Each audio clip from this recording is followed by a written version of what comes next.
The forest was silent that November afternoon, but silence in Algonquin never meant peace. It meant something was dying. Snow fell like ash from a bruised gray sky. Each flake spun through the cold air and settled on the shoulders of a man steering an old, dented pickup truck along the frozen trail. Ethan McLeod had driven this path 100 times before, but today felt different. The air itself seemed to carry sorrow. The forest pressed in from all sides, endless rows of pines, their branches heavy with frost, bending like mourners at a funeral. Ethan was a veterinarian, though in Algonquin that meant more than caring for sick pets.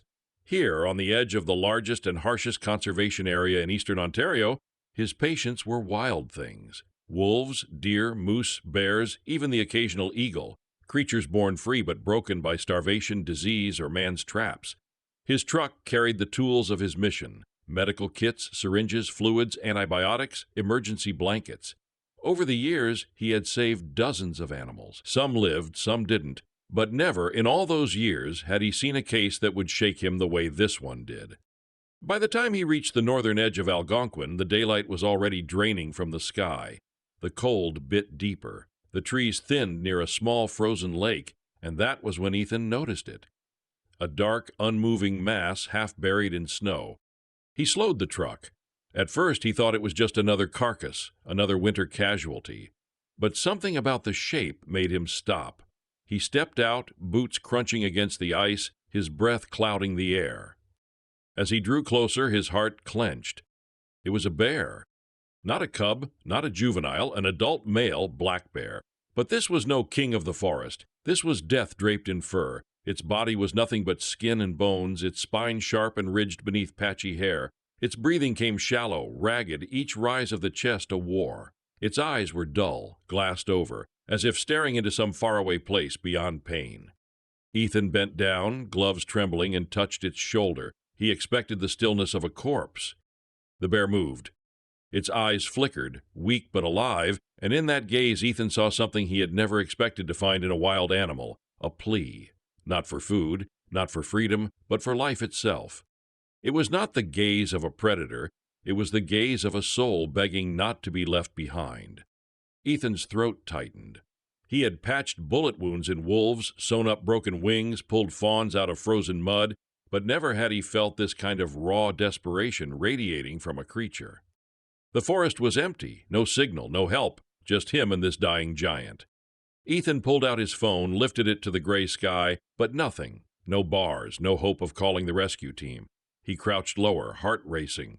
The bear was slipping away. He knew it. If he left, it would be gone within the hour. Something inside Ethan hardened. He could not walk away. He opened the truck, grabbed his emergency kit, and rushed back to the animal's side. The snow bit at his face, the cold gnawed at his fingers, but he moved with the precision of a soldier. An IV line, a needle, saline. His hands worked fast, though his heart was pounding. He found a vein and slid the needle in, drop by drop, letting life seep back into the broken body. He followed with a low dose of antibiotics, then painkillers, whispering under his breath as if the bear could hear. The bear did not resist. It only shifted slightly, a soft groan breaking from its throat. Night was falling fast. The forest would soon be black, but Ethan did not leave.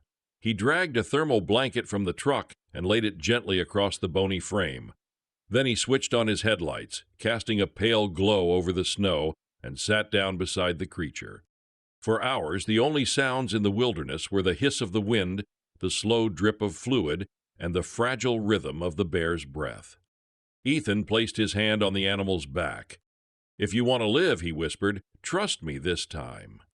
The night was long. He did not sleep. He kept checking the IV, watching the chest rise and fall, making sure the spark inside did not fade. He felt less like a doctor and more like a man protecting a fragile flame in a storm. Near dawn, his phone finally caught a faint satellite signal. A single bar. Enough. His fingers moved fast. He sent a distress signal to the Algonquin Wildlife Hospital. Minutes later, the reply came. They would send a helicopter at sunrise. Ethan's relief was sharp, but he did not relax. He kept working, feeding fluids, monitoring the bear's heartbeat. At some point, staring into those glazed eyes, he made a decision. "This isn't just any bear," he murmured. "Your name is Bruno. It was simple but strong, a name heavy with hope. And so, in the middle of the frozen wilderness, under the dim glow of his headlights, Ethan and Bruno began a story neither of them could have imagined.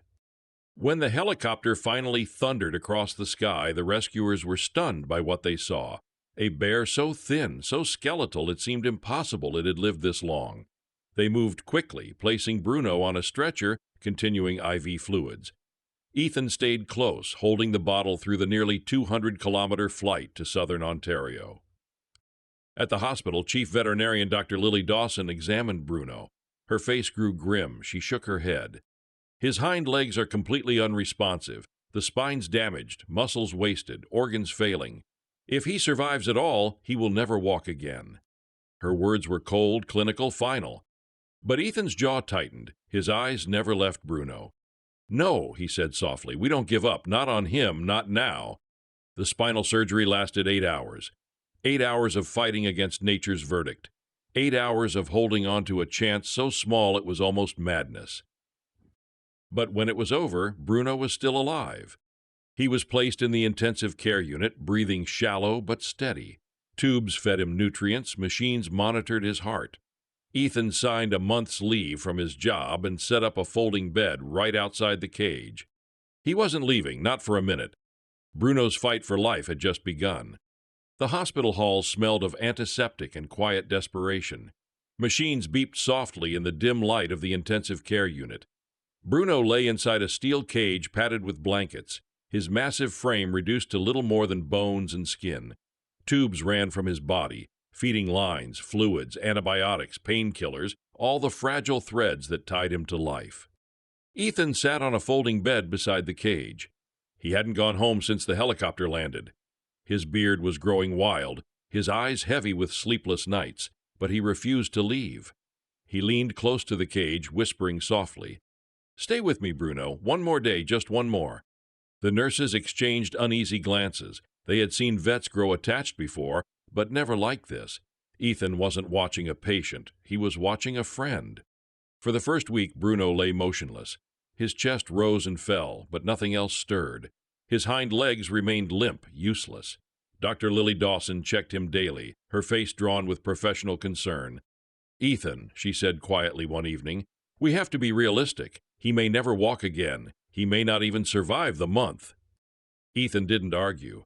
He only placed another spoonful of porridge mixed with honey against Bruno's muzzle. The bear swallowed weakly, eyes flickering open for a second, searching, always searching, for Ethan. 3 weeks passed. Bruno's fur was still ragged, his muscles thin, but his breathing was steadier. His heartbeat, once faint, grew stronger with each day. Ethan barely left his side, feeding him every few hours, talking to him in a voice that became as much medicine as the fluids and antibiotics. He told Bruno stories about the forest, about the wolves he had saved, the eagles he had healed. Sometimes he played soft music from an old recorder, leaving it by the cage when he had to step away. And every time he returned, Bruno's eyes would follow him, refusing to let go. One morning, as the winter sun cut a pale streak through the window, Lily walked in for her routine check. She stopped in her tracks. "Ethan," she whispered. Bruno's tail had moved. It was the smallest twitch, barely a flutter, but it was movement, life fighting back. Lily covered her mouth, her eyes filling with tears. The nurses rushed in, staring in disbelief. The hopeless case had just spoken in the only language it could: survival. From that day, everything changed. The medical team began daily physical therapy. They stretched Bruno's stiff legs, massaged his atrophied muscles, coaxed reflexes back to life. Bruno did not resist. He accepted each session with quiet patience, eyes fixed always on Ethan as if drawing strength from his presence. Days turned into weeks, weeks into months. And then one morning, something happened that would echo far beyond the walls of the hospital. Bruno stood, shaky, wobbly, every muscle trembling, but he was on his feet. A nurse captured the moment on her phone. Within hours, the video spread online like wildfire. The world watched in awe as a dying skeleton of a bear took his first steps toward life again. He was supposed to die, the headlines read, but he chose to live. Donations poured into the Algonquin Wildlife Hospital. Letters from school children, paintings, thank you notes, all for Bruno, the bear who refused to die. But through all the noise, Bruno stayed the same, quiet, gentle. His affection was saved for one man alone. Whenever Ethan placed a hand on his fur, Bruno would let out a soft growl, not of anger, but of recognition, his way of saying, "You stayed, so I will too." The bond deepened. Ethan began bringing small things to comfort him, a flute he sometimes played in the evenings, stories told aloud, promises whispered when the hospital lights dimmed. And Bruno, in return, gave back something no medicine could: hope. For the first time, the hospital staff believed in miracles. Bruno was no longer just a patient. He was a living reminder that life could claw its way back from the edge of death. And for Ethan, he was no longer just a bear. He was family. The snow lay heavy on the pines the morning Bruno stopped eating. At first, the staff thought it was illness, maybe fatigue from therapy. But Ethan noticed the look in Bruno's eyes, restless, searching, fixed on the dark line of forest beyond the fence. Something was calling him. Ethan hesitated only a moment before opening the gate. "Show me," he whispered. Bruno stepped forward, slow at first, then more certain. He turned once, growled softly, and led Ethan into the wilderness. They walked side by side through snow-laden trees, across a frozen stream, until Bruno stopped at the hollow of a tree. Ethan's breath caught. Inside the hollow, huddled against the cold, were 3 bear cubs. Weak, trembling, starved. Their eyes blinked up at him in fear. Ethan turned to Bruno in shock. These are yours?" Bruno lowered his head and licked each cub gently. His eyes filled with something Ethan had never seen before in a wild male bear: fatherly love. The truth struck Ethan like lightning. Bruno had left his den starving, searching for food to keep these cubs alive. He had nearly died in the attempt. Tears stung Ethan's eyes. Bruno had not been fighting for himself all along. He had been fighting for them.